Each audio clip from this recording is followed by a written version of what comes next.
Coercion, seen as a key tool by the government for gaining sovereignty or control over us. You know, it's outstanding to think that hundreds of years ago, the Continental Congress posed the idea of using military force in the states if necessary.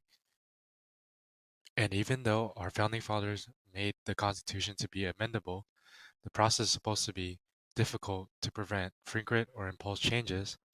This is all to ensure that our government power remains limited. Think of it of this way. My father grew up in poverty. He worked incredibly hard to get into the position that he is at right now. And the government just tells him that, hey, cannot charge this amount to your tenants. It's crazy, right? So the government's essentially taken away part of his income that he's been trying to establish for decades. And this issue symbolizes the tension between government coercion and individual freedom. Therefore, why are supporters of these policies so quick to think of throwing away the document that our founding fathers built upon for our democracy? And today, we can see the effects of it. For example, let's go look at California's Proposition 33. See, the problem with this is that it would force landlords to comply with local rent control laws, which limits their ability to set the prices freely. And this is seen as an infringement on property rights, and a more reformed policy that protects renters while also motivating new housing development would be the best approach to this. Another policy that is seen as coercion in our government is mandatory taxation.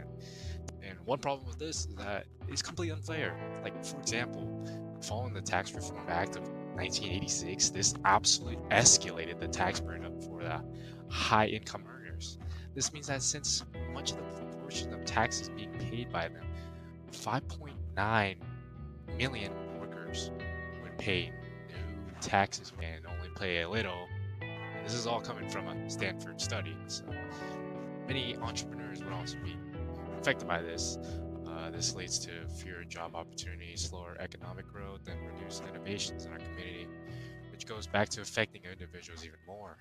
This country was founded with a foundation of freedom and fairness. Did we forget about the values of one nation under God, indivisible, with liberty and justice for all? Our Pledge of Allegiance is supposed to represent the ideals of this country. We are made to be a beacon of opportunities to others, but government intervention prevents us from reaching that.